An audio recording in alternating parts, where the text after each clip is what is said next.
Hello and welcome to episode number 59 of Girlstreamers. Girlstreamers is a podcast bringing you the girl streamers that you know and love. Girlstreamers is a community that supports and promotes girls that stream. We are a bi-weekly podcast and we'll be introducing you to some amazing girl gamers and allow you, the viewer, to get to know your favorite streamers. My name is Nymphadora and with me tonight is Eryngobragh! Lots of on the rack. If there is time at the end, we will take questions from the audience in the channel. This is a live podcast, but we will also be available for download on iTunes, Stitcher, Google Play, and YouTube. I am trying very hard to get us on Spotify, but they are very picky about who they take. So, what's up, Erin? How you doing? Oh, I am having a fantastic day. How is yours? It could be better. Sounds like. Yeah. Woman problem. Hashtag just girly thing. Sitting with a heating pad on my stomach as I do a podcast. We've all been there, right? We've all been there. Oh, yeah. So, how was your week? Any cool things? I went to a hot yoga class today for the first time in, oh god, like 4-5 years since I have been to hot yoga and regularly practiced yoga, and it kicked my butt, but it was so good. I needed that 75 minutes to just shut everything out. 75 minutes? Everything. Yeah, 75 minutes. She said the class 75 minutes. I'm like, when you phrase it that way and not an hour and 15, it sounds a lot longer. It does. It really does. I was like, holy cow. I'm sorry, what? But it was perfect. We started Shavasana right at 11:11, so we could time it into a nice prolonged moment of silence, and it was a beautiful morning to just reflect and be thankful and grateful for where I live, and then come home and have the world's greatest shower. Okay, I'm a big hot yoga fan, actually, and I saw you post in Dennis's Discord this morning about it, and I'm like, yes, I miss doing hot yoga because there's something about, and I didn't do it at the like super hot level. I did it at the very beginner level, so it was only about 90 degrees in there versus the regular. Was it like 100? 2,000 degrees. 100, 110 or something like that. Like, it's normally warmer than like 85, 90 degrees. And there's something about, you just get such a fulfilling sweat. Yes. From hot yoga. You really do. I mean, I sweat from yoga anyway because I'm a fat girl doing yoga. But we gonna sweat. Right? But yeah, you just made me miss hot yoga when you were talking about it this morning. And now I'm like, oh, fuck, man. Ah! Sorry.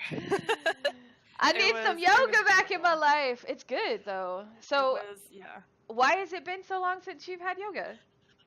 I was going, like, regularly. It actually... God, I haven't been since university, and I graduated in 2011, so it's been like 7 years, and my schedule kind of changed a whole bunch with my work, and I moved around a lot, and I've finally been settled back here for 2 and a bit years. Like, I'm living back in my hometown, and it's just now make it a priority. Like, that is, I don't like the gym. I don't like, it's intimidating and scary, but there's something about hot yoga that isn't, because we're all sweating together. We're all there to sort of, deepen our practice and get better, and sort of, no one's paying attention to me in hot yoga because they're all focused in on their breathing, their pose, you can't look up, meditating. No, I can't look around the room and go like, oh, well, so-and-so's got the position, and like, no, I am focused on, don't fall on your face, breathe, don't forget to breathe because you'll pass out. When they do it, it's like tree pose where you're on one leg. Oh and then, my God, I'm always where afraid. You stand on your tippy toes, and I'm like, I'm gonna fall, and just making. scores and get like there's so much I gotta focus on that I am just not paying attention to what the dude next to me is doing to me, like, or what that person's doing. Like, pay attention to the instructor as they tell you when to change pose, but otherwise, like, I find it so much less intimidating. The one time I did look up, there was one girl who managed to do one of the, like, I think they call it a bind, where you like really twist around Oh, like yeah, that. yeah. And she had like one arm, we were in triangle pose, and she had her one arm through her legs and her other arm behind back, and they were like clasped like this on her back. And I was like, Jesus, I want to bend like that. And then like tried to get deeper in the pose. That was, rather than thinking like, oh, they're all looking at me because I suck at this, I was like, no, they are trying to be like this girl and focused on their position and breathe. Don't forget to breathe. Yep, breathing. I'm always afraid I'm gonna fart in somebody's face. That too. There's always that, like, something's gonna make a noise. Either my knees are gonna crack, I'm gonna make a bad sound, like something's gonna come out of me. So hopefully you just shuffle the yoga mat at the same time and nobody hears you. Never eat before you go to yoga class, just saying.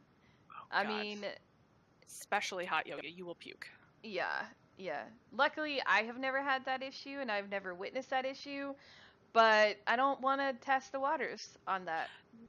The first class I ever went to, I went to Subway first and had a 12-inch. No, you didn't. A 12-inch? Yeah, I polished off a 12-inch like Kolka combo with like everything on it, and then about 30 minutes into the class, I'm like, I'm just gonna lay down for a sec. I'm just gonna shavasana. I'm just gonna lay here and just wait for the queasy to pass. And I think I probably I didn't do the rest of the standing series, and then picked up again once they were doing the seated laying down positions. But it was probably 30 minutes of just like, this is gonna end well. Another thing that I love about yoga. Like, they don't push you to do a pose. If you feel like you can't do it, they are constantly telling you stop and sit down and rest before trying to move on. Listen to your body. If you can't do this, then hey, here's a modification that you're still getting a stretch and a benefit out of, but it's easier for your back, like back bends, okay? If you can't have your arms up like this the whole time, put them on your hips, like nice, easy modifications. That's helpful as well. If you are not a hardcore yogi and you're not, I'm not 20 anymore and I'm not bendy, so I can't bend like I used to. And so having the modified poses is really nice to feel like, okay, I'm still getting a lot out of this, but I'm also not like trying to bend myself into a pretzel knowing that I can't do that. So, and you'll get back to it the more you do it, because the one thing about yoga, it's like putting oil on the Iron Man, on the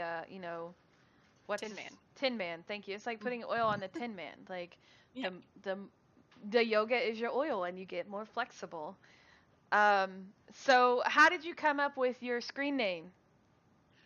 I actually didn't. It's a portmanteau of my real name, and a friend of mine in high school I had my 10-year high school reunion 2 years ago, so this screen name is probably 15 years old, and she came up with it. Eryngobragh is an Irish saying. It's, Ireland forever is the easiest translation of it. It's a Gaelic saying, and we just flipped it so that the Erin is spelled like my actual name is spelled. Oh, I did not know that. That's cool. Yes. Now I can't say your name without doing it in an Irish accent. Yes, now you've got Eryngobragh. Yes, it is very Irish, and I sometimes wish I had put the underscores in so that it's Eryngobragh, because people pause and go, and they think for a second on how to say it, and I realized later, I'm like, oh yeah, this is kind of a hard to pronounce username, especially when I got into streaming myself, and you're trying to quickly say someone's name on the fly and pay attention to a game and pay attention to chat, and I'm always like, that's someone whose username is spelled wrong or said wrong all the time, like, I'm sorry. But yeah, it's probably been my I would rather you stop. Personally, I'd rather stop and read it, because I have gotten caught by the trolls, the trolling names, and having underscores in your name can really screw up coding. So it's a good thing you don't have the underscore. Yeah, I have one weird underscore in it on Twitter because someone has taken the way I want it, and that account has been dead for years. And I have asked Twitter if I can have it, and they don't let you have it. like the last 4 podcasts had every single girl for the like last 4 podcasts have that same issue, and like they cannot get it, and these people have not been on these Twitter accounts for 2 years. 2 or more. I feel like this 2 girl or hasn't more. tweeted anything since like 2012, and I'm like, let me have my GD username. I originally, when I started using Twitter, used my full real name, and then very quickly was like, we're just gonna change that. That's, Let's I don't not. want that out in the universe. Let's not use my real name. Like, I'm sure if you scroll back far enough, because I have been on Twitter a long time, if you scroll back far enough, but thankfully it takes a long time to scroll through like 15,000 tweets. So. Yeah, I looked at my Twitter tweets the other day. I'm like, wow, I tweet a lot. Wow. Mm. Wow. It really used to be like before I was using it like basically like microblogging, like they originally called it, of just like stream of consciousness, 140 characters of like, this is what I'm thinking in this moment, send. And Yeah, I'm I sure hated it like that back then. Like, I was like, I don't really give a crap what your poop looks like. I'm good. yeah.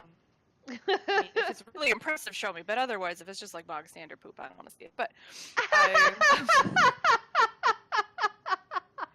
is that our podcast title? Bog standard poop. Wow. I mean, I was gonna do something like, it's not disappointing for once, but you know. I like that one better. That's gonna haunt me for forever. Yeah. Yeah. For those of you who are curious about the disappointing thing, Erin frequently disappoints Kink Nightmare on the stream team, and that's all you need to know. I don't even remember how it started. I think we were playing golf with friends, and I was doing poorly. No, it was before. Poorly. It was before golf with friends. Oh, but wow. that was like, I do remember playing golf with your friends, and it was very prominent that night. I was on top form for disappointments. So dumb. I love it. It is. I would love to see them do more with it. I hope. Like, I haven't played. I don't think I've played since that night, actually. But I would love to see them ridiculousness, moon gravity. Give me more. I would like to see better. I'd like to see ways to block people, because like I haven't played since I was. I don't know that I was necessarily hacked, but every time I started a game, somehow they'd get in, even though it was a closed game. Just completely following you around. Yeah, and I couldn't get rid of the dude, and there's no way to block. Like, there's no way to block people in the game. So that's one thing I wish that they would do to golf with your friends. So I haven't played since then, but yeah, he was a creeper. So, where are you from? I live in Western Canada. I live in beautiful British Columbia, about 4.5 hours northeast of Vancouver, about 6-ish hours north from Seattle. The interior of British Columbia. So you're on the West Coast. I am on the West Coast. I am, I think, 2.5 hours south of Kinky. Oh, so you're not far from Kinky. No wonder you disappoint her so much. Yes. Okay, that makes sense now. I can do it in real time. Yeah, you disappoint her in real time, and you should do better because you're on her coast and in her area. Yeah. Well, we keep talking about her, me, Violet, and Gold. We keep talking about we all live in BC and keep trying to all pick one of the Twitch Vancouver meetups to go to, because I keep seeing all the peeps who go to the Greater Toronto Area one, and they look like fun. And it's on my to-do list for 2019 is to pick one that we can all make it and hang out and disappoint Kinky in real life. That is a massive meetup too. MD does an amazing job with that Toronto meetup. I think the last meetup he said there was like 400 people there. Oh yeah, they just had one yesterday, and That's right. My whole Twitter timeline was like all these beautiful humans having fun, much like at TwitchCon, where I'm like, you guys are all so lovely and pretty, and you're having fun without me. One day, like, TwitchCon is also a goal as well. Get there. Yeah, tomorrow I will be uploading the video from the TwitchCon stuff, so nice. You can see the TwitchCon coverage.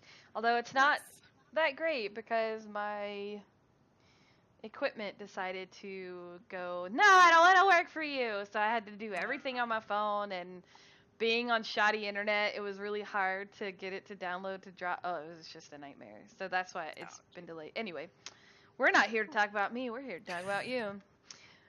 So 30 minutes into the podcast, and we're finally on question number 3. 10 minutes a question. So what's the first game that got you into the gaming world?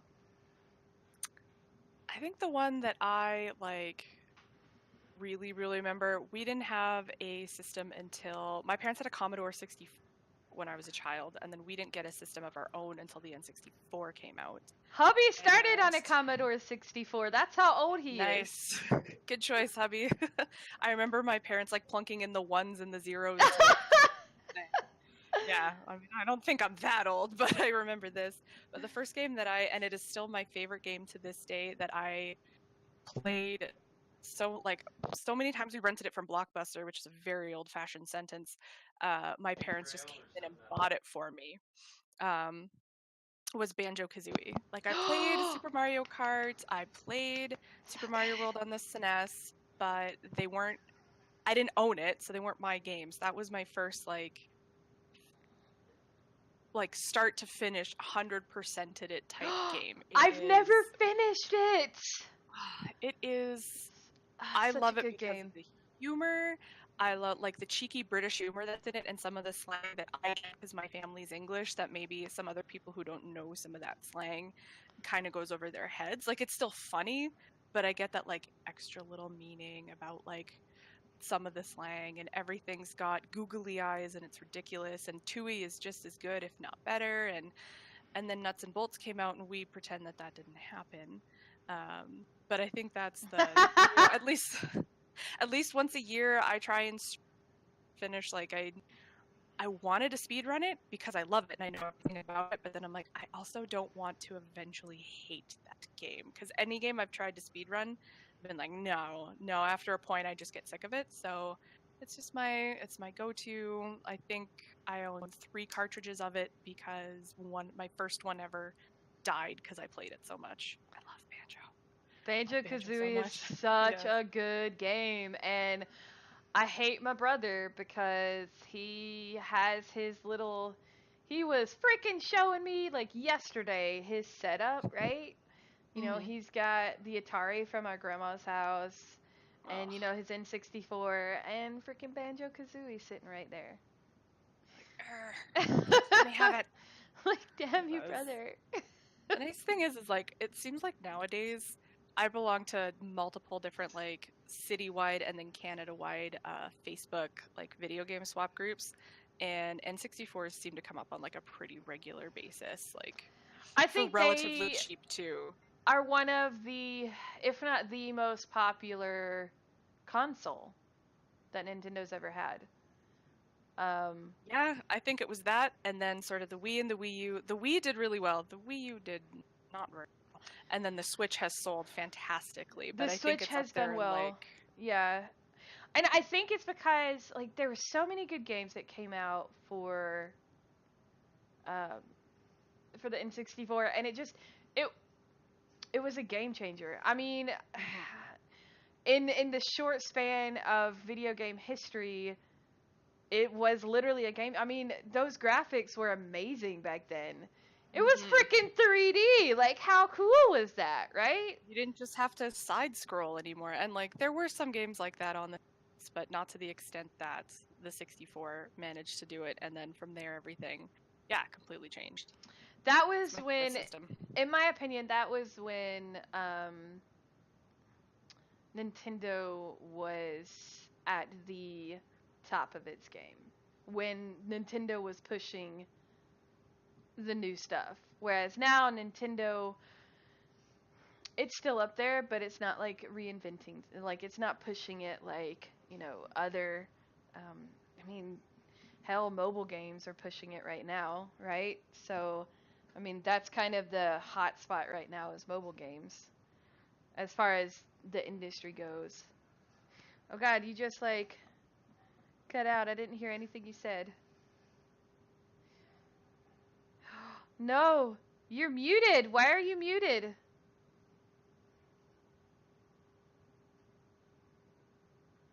I hear nothing.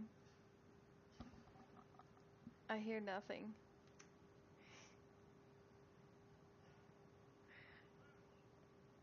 Hold on, guys. While we'll be right back.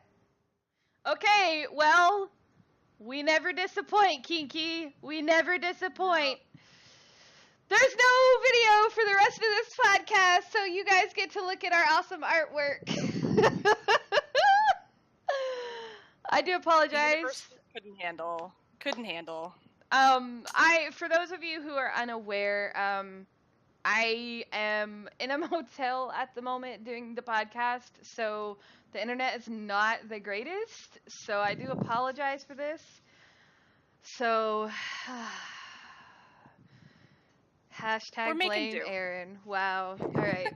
Well, the audio at least sounds significantly better, and you know what? It's a podcast, and that's all that matters, right? We want to hear the audio.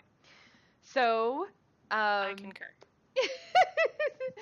Back we were to talking about something. Banjo-Kazooie is what we were talking about, and how awesome Banjo-Kazooie is. Yes. So how long have you been streaming, and what actually got you into streaming? So when I was living in New Westminster, which is about like a 3.5-hour drive down the highway, I started watching Twitch in the Pokemon community there was a bunch of people like, oh, hang out in the stream every 5 minutes, like I'll give away a shiny Pokemon, and I was like, oh sweet, I can complete my decks. And then from there I made a bunch of really good friends and was sort of like, let's give this a try. Like, why not? Like, I only have a laptop, all I could really stream is like, garbage, but let's hang out.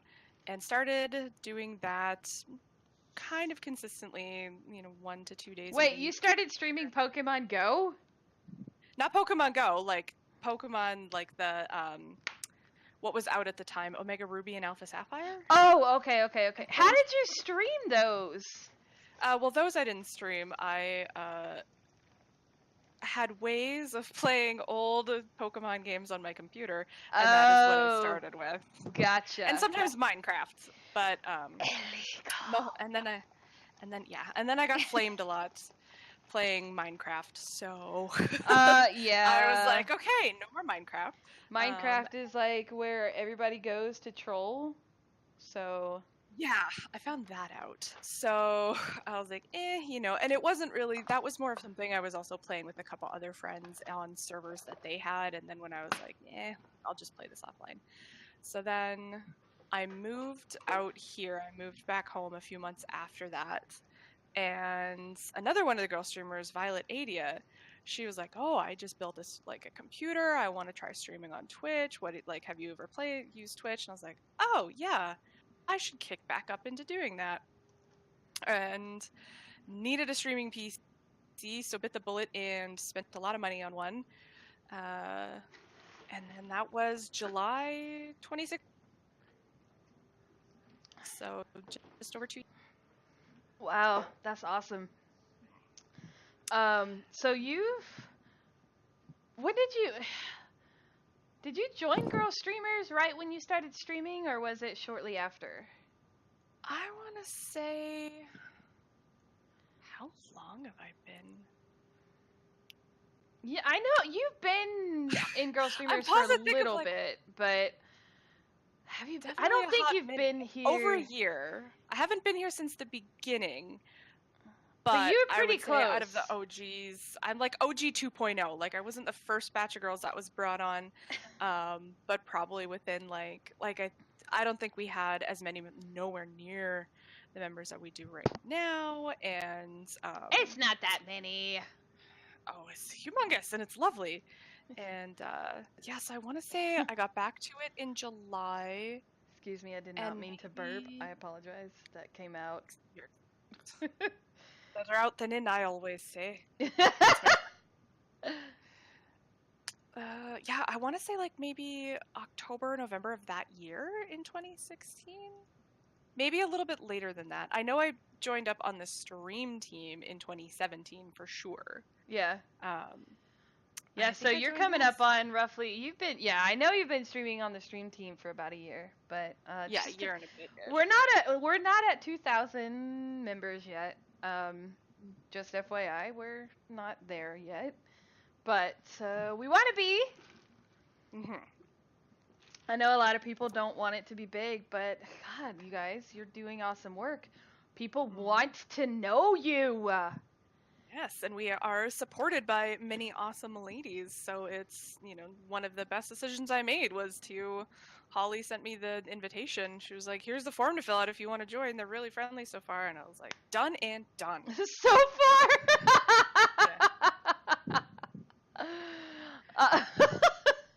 So what's the most embarrassing thing to happen to you on stream, aside from your audio screwing up and you disappointing me tonight? Like, the consistent disappointment is a theme. Most embarrassing thing that happened to me on a stream. So sometimes on my stream, I like to Scott Stappify certain songs, where I try and sing like an Ariana Grande song, but like Scott Stapp from Creed. And I don't know how that started. Yeah. Yeah. And that's who played frickin' BlizzCon this year too. Oh, really? Yes. Great. Well, if he ever gets sick, I can fill in for him. And I was trying...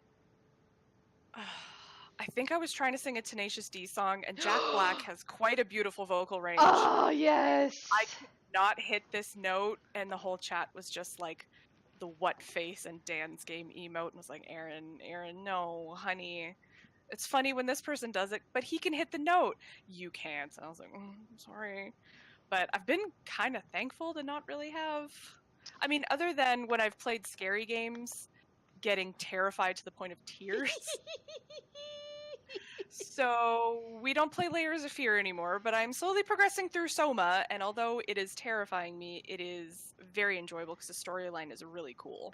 Hold up, so Layers of Fear is not scary after about halfway through it, because you can predict all the jump scares, because it gets cheesy towards the end. Like it's old. Yeah, it gets old real fast, because I finished Layers of Fear. The game's a beautiful game. It's a good game, but that is the one thing that I feel it was like too much. And it was like, it's like at the beginning the jump scares are, but then towards the end it's like, that was not good. That's all. Okay. Right? That makes you feel a little better. Maybe one day I'll go back to it. You get desensitized to it, because that's all it is jump scares. Where at least like Soma is messing with my mind at the same time. Like, it's freaking me out, but there's this, I find, like, cool, compelling story to go along with it, and I have all these theories about what I think's going on, and I've got friends in my chat who have played it, and they're like, just patiently waiting for me to get to the big reveal and lose my mind, and I'm like, great. But I definitely have a tendency to scare very, very easily. Me too, girl. Me too. You ain't alone. I'm just of a nervous disposition. That's all. You are not alone in that. I scare very easily. Very easily. The husband will scare me just walking up behind me sometimes, and I don't realize he's there. So, hold up. Let me pull my questions back up. I just love how this stream is. Like, I totally jinxed it with those damn tweets this week. Because I'm the one who does the Twitter. And I'm like, let's see if she disappoints this week. I totally jinxed it, man. I'm the one who's disappointing. There's not much you can do when your internet connection is unstable. Oh, man. Oh, this is great. And Kinky is, of course, in chat talking about my Layers of Fear. Ooh, I hope she digs that up. I swear, she has it on Keybind. I swear to God, she has that shit on Keybind. So what's your most memorable moment that has happened to you while streaming? I've got two, I would say. I don't know if one counts as a moment, but it is the most memorable thing to happen because of streaming. The first one is I had a chatter and friend give a very, very, very generous bit donation. And it was the most bits I've ever received. And I just sort of had to pause and cry over his extreme generosity. I think that will go Oh. down in of like one of my most like, because there was a whole moment of like, I don't deserve this, but you think that I do, and that's lovely, and this is so much money, and I just can't. And there was a whole lot of emotions, and everyone was just like, you deserve it, you're great. And it was this lovely moment of everyone being like, sometimes you need that external validation because you've got that Yeah. voice in your head that's like, people don't like you. Why do you want to hit the start streaming button because no one's coming? And then you do, and your friends show up, and it's all fine. But sometimes to have an Uber donation of like, this person likes me enough that they found me deserving of this, and just this wave of gratefulness of just wow. Like, it was for a charitable thing that I was doing as well. And so that on top of it, like, Oh, that's so great. I was like, thank you so much. Like, just like wiping away tears. I'm surprised nobody clipped it, to be honest, but I think because I was ugly crying, they all knew not to clip it, or I would come kill them. And then the other most memorable thing to happen, again, not necessarily specifically when streaming, but I met my fiance through Twitch. And so that makes the platform Really? like all the more special for me. Yeah, people are always very surprised with this story because I'm like, oh, we met online, and I leave it at that when I talk to my family. But So you people just who know assume Twitch, you met in a game or something like that. well, like people hear like, oh, you met online, and they think like eHarmony or like those sorts of sites. And I was on those, but Oh I was yeah, doing I them. don't. I met my husband Uh, in World of Warcraft, so Nice, yeah. So we I were assume video both games.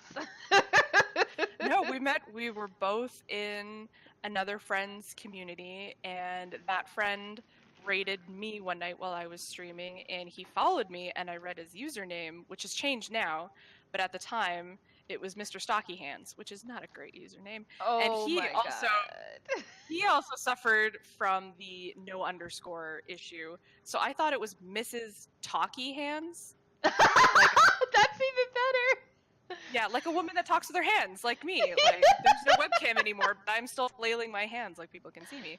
So initially, I think I kind of drove him crazy calling him Mrs. Talky Hands.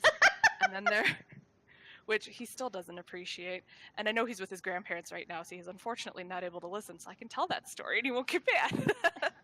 But, and then it sort of progressed from there where like he was in my Discord and we were in our friend's Discord, and one night he posted about like, oh, I can't sleep, and I sort of asked him like, hey, how come? Like I slid into those DMs, and then it turned into we're getting married in a couple months. That's awesome. Oh, that's so Yes. sweet. Yeah, that's a pretty memorable moment. The one bummer is we are unfortunately still having to do long distance just due to a few health issues on his end of things. But once those are sorted, he moving to Canada, not the hell out of Florida. Oh, so he's in America. Wow, Jesus. Yeah. But the how- heart wants what it wants. How hard is he having? Because you told me a little bit about the health. Is he having a hard time getting to Canada because of the health issues? Right now, that is basically what excludes him, because he would be viewed as Yeah. a drain on the healthcare system in Canada right now. Yeah. So once all of that is sorted and we can prove like, yep, clean bill of health, like everything taken care of, and then he can get set up on my benefits for any like later on stuff. So it's just one thing. So I go down for 2 or 3 weeks about every 5-6 months. Oh wow. Which, yeah, I mean, it's a long So way to go. you mean to tell me that you flew over me and you could have stopped in Atlanta while I was in Atlanta to hang out with me, and you never did? I am so disappointed. I am so disappointed right now. Atlanta terrifies me. I drove through there on our way to St. Louis last year, and I will never do it again. Atlanta's great. Are you There's kidding like me? 8 highways converging and the GPS wasn't clear on which one to take and people were flipping me off and I'm just like, please stop yelling at me, sir. Okay, I don't know. I to wanted be a sign that was fair, like, I'm not from here. to be fair, Atlanta's highways are weird, but you probably drove right by my house. Oh, probably. That was a long drive. I'm so upset right now. I don't even want to finish this podcast. Well, thanks, guys. It's been a lovely evening. I'll show myself the door. But now you're in California, so you're even closer. And so when I go to Disneyland, That is true. That is true. yes. I am. And hopefully next year's TwitchCon. Yeah, and we'll see where that's actually gonna be. Mm-hmm. Damn it, Erin. I know, just disappointed left, right, and center. We need a shirt that just says Erin disappoints. Like that's all it needs to say. Just a plain black shirt with white text. It's just like Erin is disappointing. So what type of games do you like to play and stream? I kind of like... I've been asked this a few times. And I'm like, I guess I fall into the variety caster. I'll play some first-person shooters like Overwatch. I've been really enjoying Dead by Daylight recently. That's I a like fun game. platformers. I like puzzles. I think basically the only things that I don't stream are like IRL sort of writing art stuff because I'm not good at those, or like rhythm games. But basically anything else that sort of floats my boat, I'll give a try for a little bit. The last game I just played on stream was Time Spinner.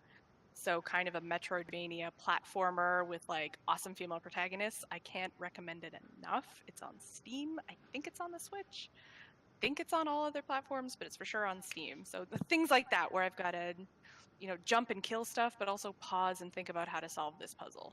Ooh, interesting. I like puzzle games. Puzzle games are fun. And then sometimes I just want to shoot people in the face, and that's what Overwatch and like PUBG and Fortnite and stuff are good for, is when I just want to shoot people. Yep. I miss Overwatch so much. Yeah, I picked it up last week. I think I streamed it during my time slot just because, like, you know what, I haven't played this in a little while, and it was good fun. As long as I avoid ranked, it doesn't matter if I win every match or lose every match. As long as I'm not in ranked, it's fun. I agree. The only reason I'll do ranked is when I'm with like a group of people. I want to rank, like I want to actually get good, but I'm stuck in bronze, silver hell. Yeah, unless you have consistently a group of either a full team or at least like 2 to 4 people to do your ranking with. Mm-hmm. And then I gave up with the ranking system, but a few other friends kept trying in the different seasons. So then they outrank me, and they can't group with me because their rank is too high. So they can't, like, it's not like I'd be looking for a carry, right? But I just want to play with my friends, so we just play quick play, which is fine by me. Like, well, and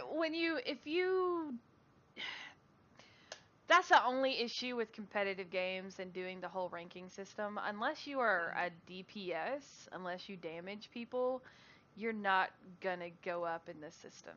Which is why you can't get people to play heals. And that's basically what I main is support, because they work with my playstyle. You're screwed if you're support, and it's across the board. It's not just in Overwatch, because they haven't developed a good, I guess, calculative. I don't know. There's just no real way to, because you have your KDA, but you don't have like heal ratio kind of deal. Yeah. So how do they measure like how good of a healer? Like, yeah, and exactly. I like support. I like heals too. Like, I think for DPS/tanks, Diva has the most hours, and then after that it's Moira and Lucio, and Lucio's bae. Oh, I love him. I have him in the hockey outfit because of course I do. But, like, I have mostly support and healers, and I know it's straight to, oh, girls like to heal. I'm like, I just like to heal, and I happen to be a lady. That's such a There's stupid no correlation. stereotype. I don't play heals in any other game just Overwatch because I just like the way the Online. characters play. Yeah, like in WoW I played a freaking rogue. That is not a healer, not even close. So I hate that stereotype. That is such a crap stereotype. Ugh. I know. It's one of the ones that drives me the most up the wall about girl gamers. And I'm just like, you know what? It's what I prefer. I find tanking too stressful, and you know, DPS is like here and there, but most of the time I just like being a support person. You So know what though? let me heal, Like damn it. somebody got to heal your bitch ass. Come on now. Exactly, Genji. Who are you gonna scream I need healing at if we healer? Exactly. All right, we're gonna Hashtag deal with it. exactly. Hashtag sorry not sorry. Mm-hmm. And what's really funny is y'all can't see anything I'm doing, and I'm like talking at the screen like I'm talking to a person, like I'm about to punch somebody in the face right now. Oh, I'm doing the same. So what is your favorite thing to stream? I think right now that would fall under Soma. That's my favorite thing to stream right now, which is kind of a horror game. It's kind of a puzzle game. Like it's got a cool storyline. If I haven't been playing that recently, I've been playing Dead by Daylight. Are the two things I've been playing the most recently. It always kind of changes. Which is kind of funny because those are both kind of horror type games. And I'm a chicken shit, which is weird. Oh, sorry, chicken person, which is really weird. That two of the games I'm enjoying streaming most right now actually kind of freak me out a little bit, but I think that's why I'm liking them. It's this sort of like, I'm gonna conquer my fear, and I'm not gonna scream, and the jump scare's not gonna get me today. Dang it! And I'm gonna, and the more I play, the less I scream, unless it's Michael Myers, because he doesn't have a heartbeat noise that comes up, and all of a sudden he's just right there stabbing you. That still scares me. No. The worst one. I absolutely hate the doctor. Like his stupid range is ridiculous. He doesn't even have to throw his ball at you, and he can hit you with that I hate the doctor so much. I hate the doctor so Thankfully, I only much. faced him like 2 or 3 times, but I'm only just getting back into the game as well. So that's, I think, probably part of it. I would say Freddy bothers me as well, but I don't play. Nobody plays him that much, so. I was gonna say, I haven't even seen Freddy. I know he's an option, but I don't think I have faced him yet. I don't know why they don't either, because he's kind of still OP. Because, unless you're in the nightmare realm, you can't see him. I don't know why he's not picked more, which is kind of weird. So what games are you excited about that are coming out soon? We're getting towards the end of the year, so we're getting to a lot of the E3 stuff that's dropped. I feel like this one's kind of hard for me because I wind up, like, a lot of the really cool stuff that comes out is on consoles that I don't own. Like, I don't have a PlayStation, I don't have an Xbox. So, there's like just some stuff that comes out. Like, sometimes comes out on PC. I know. However, fiance's got Red Dead Redemption 2, and when I'm visiting for Christmas time, I'm probably going to steal his PlayStation 4 and spend the majority of the time there, just running around in that game and seeing what there is to see. I don't remember if it's coming out on PC at all, but in 2019, yes. Yeah, so I still got a bit of a wait. So, and Red Dead's already out, but having not played any of the other games, but watched them be streamed, and then I remember watching you play the last one. Yeah, just Red Dead Redemption. Just Red Dead, yeah, and that was super fun, and it just looks like a ridiculous game, but a beautiful game, and there's so much that you can do, and I like that. Expansive things, as long as the big world is filled with lots of big neat things to do. If you've got this big open world with nothing to do, then that's not very interesting. But I'm so bummed because I tried downloading it using our our data. It's so slow. And Spider-Man wants to update first, and it won't let me just download Red Dead Redemption 2, so I have not had a chance to play it yet. So, Ah, no spoilers. no spoilers. I still haven't finished Spider-Man either. So, Mm. I am far behind on my PlayStation games since we moved because of the move. Yeah. Yay, internet being crappy. So what's one game that you would want to have a reboot or a remastering of? I think I know what game this is, but I think I know the answer to Well, this question. you might be surprised because my answer has actually already been remastered, which would be StarCraft. So answer number 2 is obviously Banjo. I would love to have Banjo on a newer Nintendo system, whether it's a complete remaster. And I mean, we kind of got it with Ukulele, which I love. I didn't but play that. Not a lot of people did. Not a lot of people like Ukulele, unfortunately. I thought it was great, but I would love to see some sort of remaster of Banjo-Kazooie. I don't know with how like trademarks work because now Microsoft owns Rare, and I don't know if they could even ever work that out. Aren't there like rumors where they're trying to do something for Xbox for Banjo-Kazooie? That would be, I would get an Xbox for that. I would buy an Xbox solely to play Banjo-Kazooie on and pretend that nuts and bolts never happened because it was just not a, it was so different, and sort of the joy that was in the first 2 N64 games felt really lackluster. Like it wasn't really the same. Grunty comes back a third time. Like this is just getting ridiculous. Like the witch is dead. Let her stop eating a dead witch. So that would be another game that the other game I really wanted remastered got remastered last year, which was the original StarCraft games. That was, in terms of getting me into, like, Banjo got me into console gaming.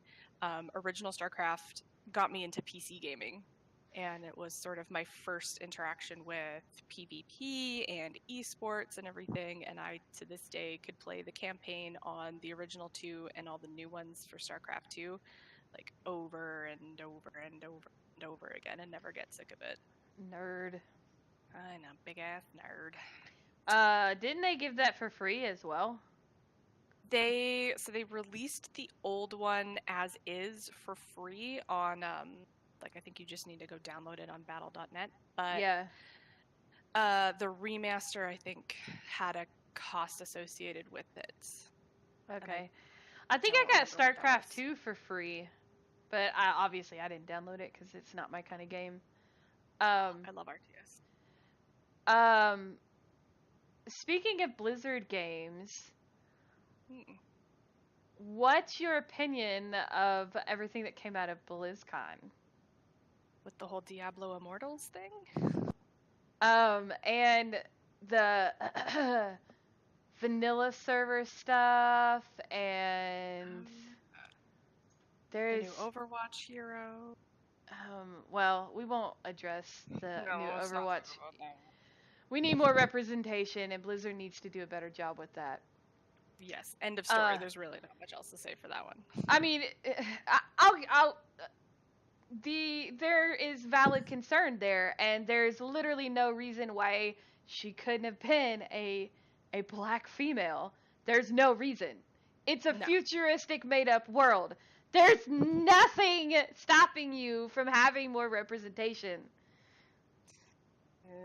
Nothing! Forever on this one. That was my feeling. I'm like, oh, she's cool and all, but does she need a white lady? Right. No, do better, Blizzard. Do better, Blizzard. But I've never really played. I've played like a little bit of WoW, but not a whole lot to really have much of an opinion about what they're doing with WoW and the re-release of Warcraft 3. I'm really fascinated by the reaction to the Diablo stuff. Me too, and I'm excited about Warcraft 3 because I did play a little bit of that. I didn't get to finish the game, but Warcraft 3 is amazing, and I really, really enjoyed it. So I'm excited that they're basically redoing that whole thing, which is exciting. Mm-hmm. But the Diablo thing I find so fascinating because the boys are so so upset that it is a mobile game. And it's like, Mhm. but that's kind of the way the game industry's going. Yeah, I mean, we got PUBG on mobile, we got Fortnite on mobile. Like, more games are being also ported over to Yeah. consoles. I mean, So like, Bethesda announced a completely new Elder Scrolls game for mobile, and everybody flipped yeah, their shit for that one, and they were excited for that one. But then Blizzard does the exact same thing, and they're pissed off. They're like, they don't know their fan base, blah blah blah blah blah. And I'm like, really? I think where What? the sort of rage for that one came in from the front boys was, and this is just my interpretation of other things that I've read and videos I've watched about it and stuff, is Elder Scrolls has pretty regular like content, between Skyrim being released on everything from like a Texas Instruments calculator to the Switch Yeah. and everything in between. Like, Skyrim is on everything. Elder Scrolls Online, which I play all the dang time, gets so much content. We've had like 3 huge patches this year with new content and new storylines and new everything. And then Diablo sort of, they put in the auction house, they got rid of the auction house, and then they haven't really touched it. And there hasn't really been any new Diablo stuff. And like, I feel bad for the guy on stage who was like, do none of you have phones? Like, why are you mad at this? I do feel bad for him standing up there in a room full of audible boos. Like, they shouldn't behave like petulant children, because the gaming industry isn't just for you, it's for everybody. Exactly. And mobile gaming is going to be more inclusive. Mobile gaming And is the most inclusive because everyone has a freaking everybody's got a cell smartphone. phone. Yes. Nobody there, you can't have you can't have anything less than a smartphone now. You're charged more to have that a regular phone. Like a flip Yeah. phone costs you more now than Yeah. a smartphone. So, yeah, it is the most inclusive way to do gaming, and everybody has to have a phone. You may not have a Yeah. phone for every person in your household, but you at least have one freaking phone, and if that's all that household can afford, guess what? You get to share. Just like when we were growing up back in the day, like me and my brother had to share the N64. You had to share the game. I had to let my sisters have a turn on, even though it was my Game Boy that I got for my birthday. Yep. I still had to let them play Pokemon Red for a little bit, and God help them if they saved over my save file, which happened once. There was a meltdown, but we won't go into that story. Like, you have to, yeah, if you've only got the one thing, you're gonna have to share. But like, from what I gather as well, there's some other concerns that it's not a built from the ground up mobile app. People are claiming it's just a reskin of something that I think, is it NetEase is who's helping, like, partnered with Blizzard to release it. Like, there's been some concerns that it's just I don't know enough rehash, about but it. But me either. But I just found the coverage to be fascinating, and I can understand yeah. also concerns about it getting microtransactioned up the wazoo, because mobile games usually kind of are. Oh, they definitely are. I mean, one of my favorite mobile games right now is the Harry Potter Hogwarts mystery game, and I've dropped money on that game. That is the one mobile game I've ever freaking dropped money for, and it's but it does it. I think it does it. It doesn't overdo it with the microtrans, because some of them are just way too much, and then some of them are okay. It's not so bad. Yeah, like, I can tolerate this level of microtransactions, and I guess it just all depends on, Yeah. as long as they're just like, you could buy this color of a skin for your character, or like these new pants. But it's Hopefully not they the won't. whole Battlefront 2 thing where it was progression Yeah. is locked behind microtransactions. I and was think just that about might to be the say, concern. hopefully it won't be a EA situation. And I mean, it is. We have to remember it's Activision Blizzard. Activision Blizzard, and Activision love microtransactions. Yeah, Activision is not as bad as EA, but Activision is probably the one who said we need to get more mobile games. I actually had this discussion in my stream the other day. Blizzard's only mobile game that exists is Hearthstone, and somebody reminded me of Hearthstone, and I'm like, oh, yeah, that's an easily forgettable mobile game because it's a card game. Yeah. It's a card A game. very competitive card game, but a It card game is. nonetheless. My husband Yeah. plays it, and I have to hit him upside the head sometimes because he's in the middle of a freaking game, and I'm like, "Can you do this for me? I asked you to do this 5 minutes ago," and he's like, "I'm still fighting this guy," and I'm like, "I don't care." Let him win and take the dogs out. But yeah, it's a mobile game, but it's not a mobile game that like it's a card game. It's not it's a card game first, mobile game second.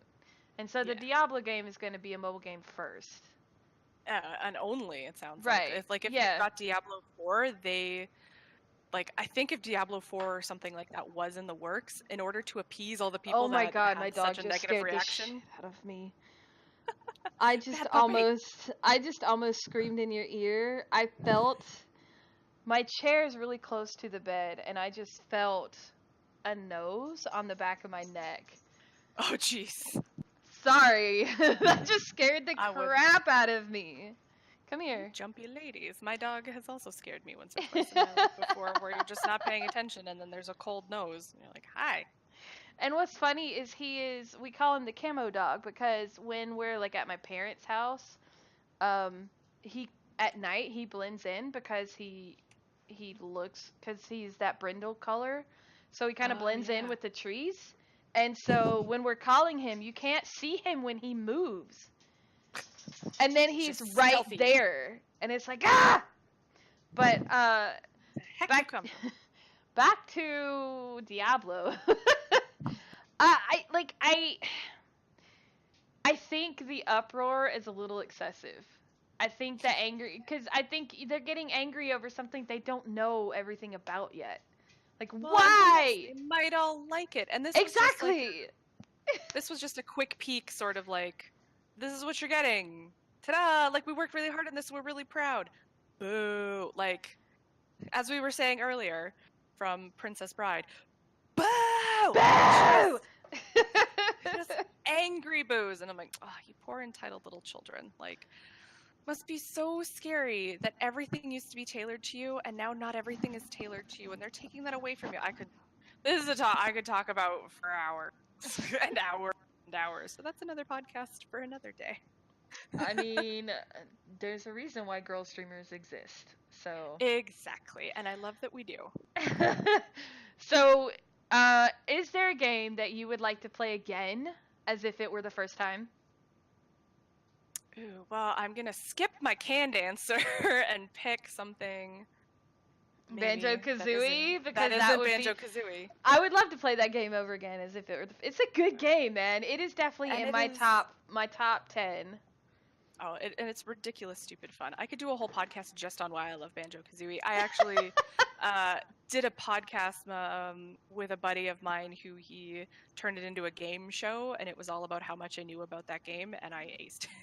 Oh, that is great. I think I got one question wrong, and it was this weird one where it was like a topic on Reddit, but I think StarCraft, the storyline in StarCraft, especially from StarCraft, Brood War, Wings of Liberty, like all of the expansions, the whole storyline throughout is so beautiful, it's so interesting, it's so fascinating, it's heartbreaking. Like, I've been through every range of emotion when I have played those games, and I would love to,